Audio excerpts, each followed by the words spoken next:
I, Michael, 28M, proposed to my girlfriend, Tanya, 27F, of 4 years last month. We were both excited and started planning our engagement party right away. Tanya has always been close to her childhood friend, Steve, 29M, and I never had any issues with their friendship until now. Some background: Tanya and Steve grew up together in a small town called Millbrook. Their families were neighbors, and they'd been friends for over 20 years.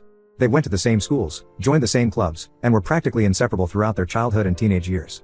Tanya was always the studious one, while Steve was more of a class clown. They balanced each other out, with Tanya keeping Steve grounded and Steve helping Tanya loosen up. When Tanya moved to the city for college, Steve followed her a year later. They ended up at the same university, though in different programs.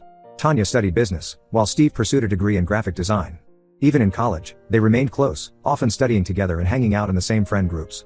I met Tanya at work 5 years ago. We both started as interns at a marketing firm and hit it off immediately. We bonded over our shared love for indie films and obscure 80s bands. Our first date was at a small, quirky cinema that was showing a Wes Anderson reviewing. I remember being nervous, but Tanya's easy laughter and genuine interest in my thoughts made me feel comfortable right away. Tanya introduced me to Steve early in our relationship, and while I found him a bit clingy, I didn't think much of it at first. Steve was always around, joining us for movie nights, dinner parties, and even tagging along on what I thought were date nights. I tried to be understanding, knowing how long they'd been friends. Over the years, I noticed that Steve always seemed to be around whenever Tanya and I had a disagreement. He'd show up at her place with ice cream and movies, or take her out for drinks to cheer her up. I brought this up with Tanya once, but she assured me that Steve was just being a good friend and that I had nothing to worry about. One particular incident stands out in my memory. About 2 years into our relationship, Tanya and I had a big fight about our future. I wanted to move in together, but Tanya was hesitant, saying she wasn't ready for that level of commitment. We both said things we regretted, and Tanya stormed out of my apartment. The next day, I found out that she had spent the night at Steve's place.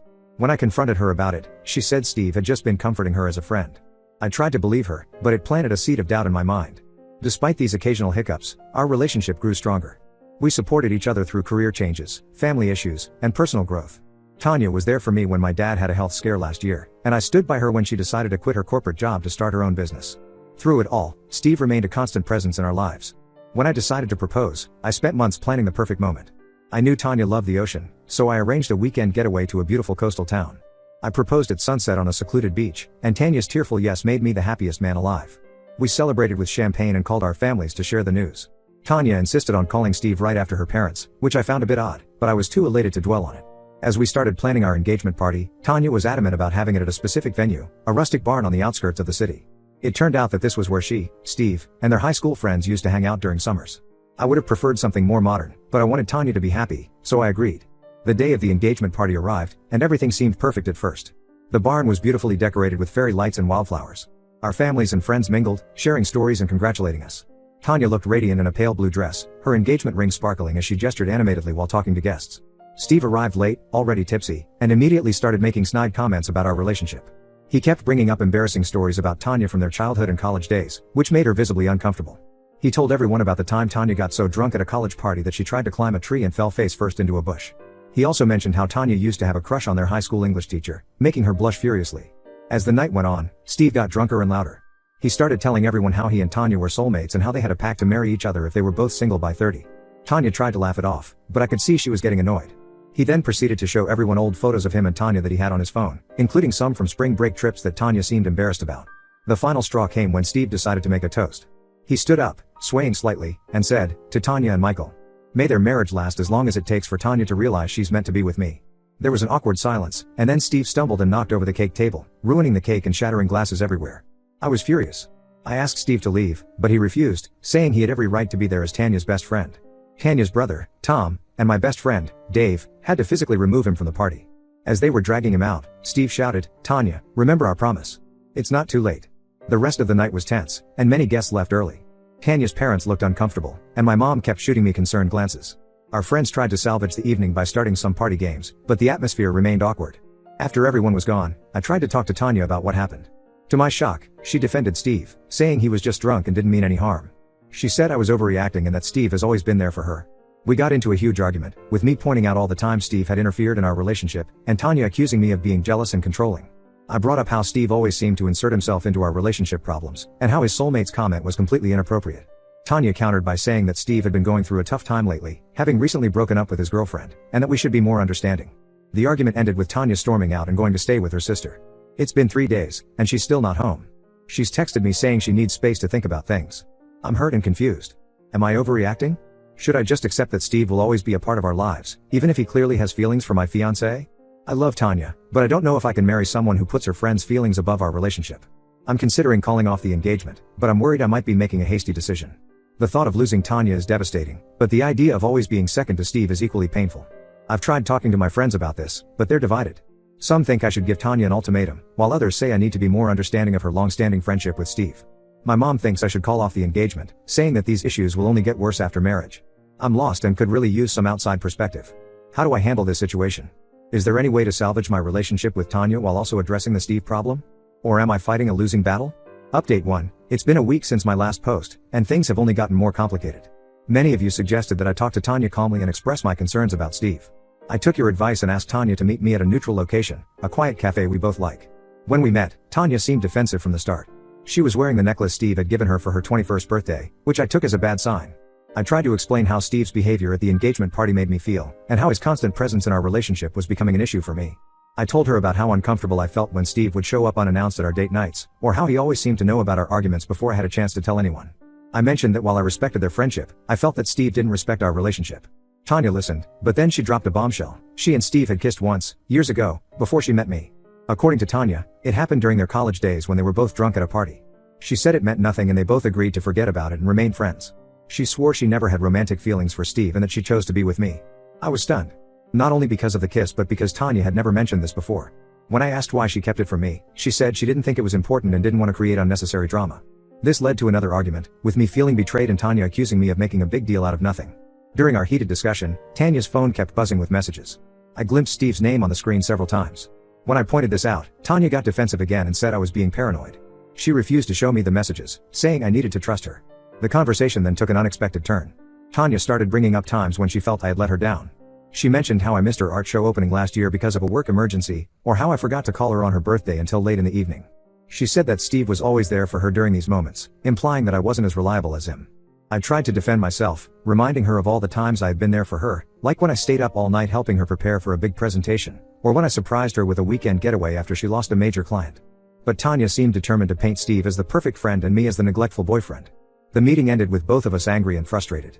Tanya went back to her sister's place, and I returned to our empty apartment, feeling more lost than ever. As I sat alone in our living room, surrounded by photos of our happy times together, I couldn't help but wonder if those moments were as meaningful to Tanya as they were to me. To make matters worse, I received a call from Steve the next day. He apologized for his behavior at the party, blaming it on too much alcohol. But then he had the audacity to tell me that I should back off and give Tanya some space. He said he knew her better than anyone and that I was suffocating her with my jealousy. I was furious but managed to keep my cool. I told Steve that his behavior was inappropriate and that he needed to respect my relationship with Tanya. He laughed it off, saying that I was too uptight and that Tanya needed someone who could keep up with her. Before I could respond, he hung up. The call left me shaken. It was clear that Steve had no intention of backing down, and worse, he seemed to think he had some claim on Tanya. I couldn't help but wonder if Tanya had been talking to him about our problems, giving him ammunition to use against me. I spent the next few days in a daze, going through the motions at work but unable to focus on anything. My colleagues noticed my distraction, but I couldn't bring myself to explain the situation to them. How could I admit that my fiancé's best friend was trying to sabotage our relationship? I tried reaching out to Tanya's sister, hoping to get some insight into what Tanya was thinking. But her sister was evasive, saying only that Tanya needed time to sort out her feelings. This didn't reassure me at all. What feelings did she need to sort out? Shouldn't her feelings for me, her fiancé, be clear? As the days passed, I found myself obsessively checking Tanya's social media accounts, looking for any sign of what she might be thinking or doing. I noticed that she had changed her profile picture from one of us together to a solo shot of herself. It was a small thing, but it felt like a stab to my heart. I'm at my wit's end. I love Tanya, but I'm starting to wonder if our relationship can survive this. The trust between us feels broken, and I'm not sure how to rebuild it. Some friends are telling me to fight for the relationship, while others are suggesting I cut my losses and move on. I've decided to give Tanya 1 week to sort out her feelings. If she can't commit to our relationship and set clear boundaries with Steve, I think I'll have no choice but to end things. It's going to be a long week of soul-searching for both of us. Part of me hopes that Tanya will realize what she's risking and come back to me, ready to work on our relationship. But another part of me is preparing for the worst, steeling myself for the possibility that this might be the end of our story together. As I wait for Tanya's decision, I find myself reflecting on our relationship, wondering if there were signs I missed along the way. Were Steve's feelings for Tanya always this obvious, and I was just too blind to see them? Or did something change recently to bring these issues to the surface? I'm trying to stay busy to keep my mind off things. I've thrown myself into work, taken up running, and even started learning to cook, something Tanya always encouraged me to do. But in the quiet moments, when I'm alone with my thoughts, I can't help but wonder, what will my life look like if Tanya chooses Steve over me? Update 2. It's been 2 weeks since my last update, and I'm writing this with a heavy heart. The situation with Tanya and Steve has come to a head, and not in the way I had hoped. After giving Tanya a week to think things over, we agreed to meet at our apartment to talk. I was nervous but hopeful that we could work things out. I spent the day before our meeting cleaning the apartment, making it look just the way Tanya likes it. I even bought her favorite flowers, hoping to remind her of the good times we've shared in our home. When Tanya arrived, she seemed subdued and wouldn't meet my eyes.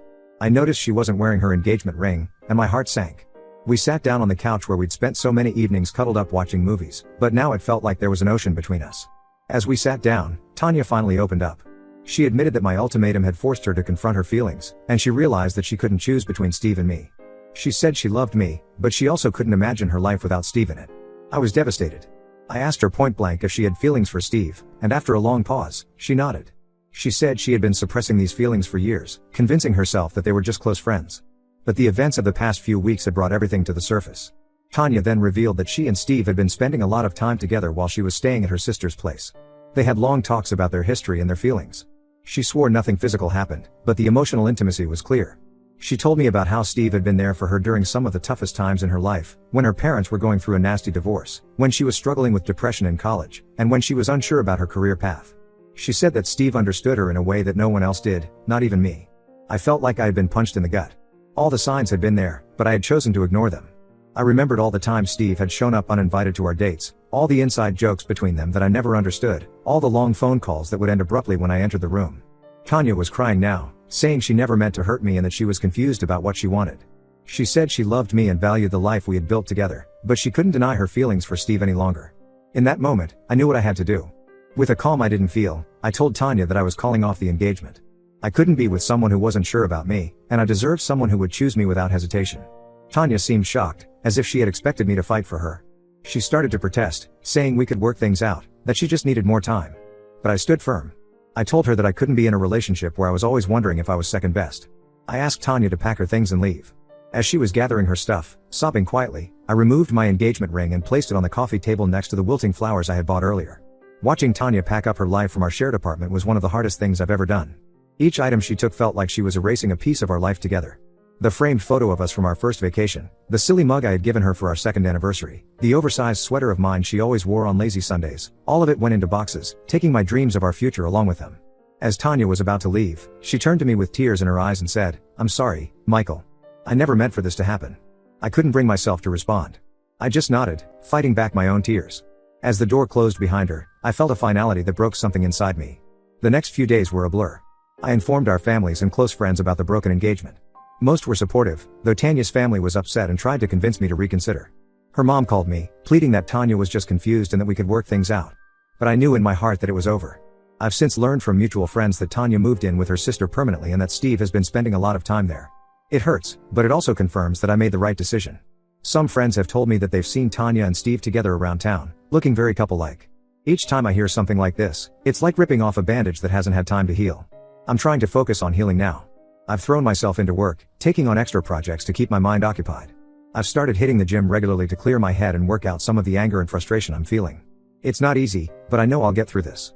I've also started the process of untangling our lives. Canceling wedding vendors, returning gifts, dividing up our shared possessions, it's all painfully reminiscent of the future we'll never have. But each task completed feels like a small step towards moving on. Thank you all for your support and advice throughout this ordeal. It's been a painful lesson, but I'm grateful for the clarity it's brought me.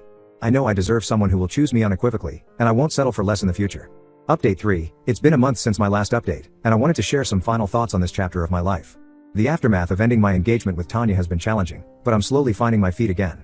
I've had moments of doubt and sadness, but overall, I know I made the right choice for myself. A week after Tanya moved out, I received a long email from her. She apologized for hurting me and explained that she and Steve had decided to give a romantic relationship a try. While it stung to read this, I wasn't surprised.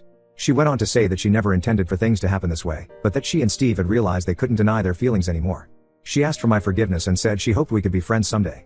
I chose not to respond to the email, maintaining the no contact rule I had set for myself. I've been focusing on rebuilding my life as a single person.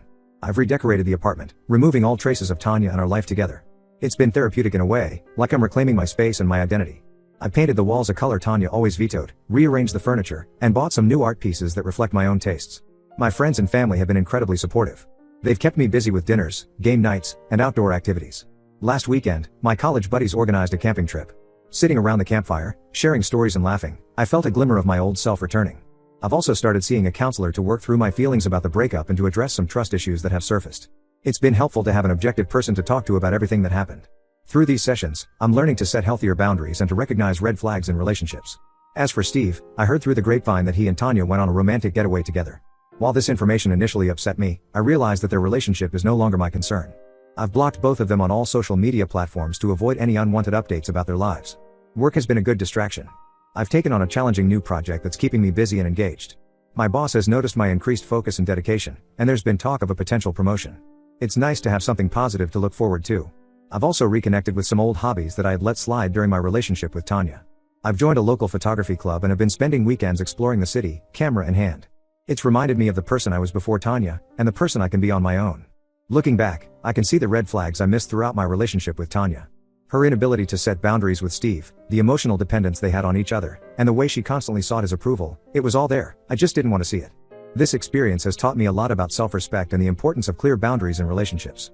I know now what I want and deserve in a partner, and I won't settle for less. I've learned that love shouldn't feel like a constant struggle or competition.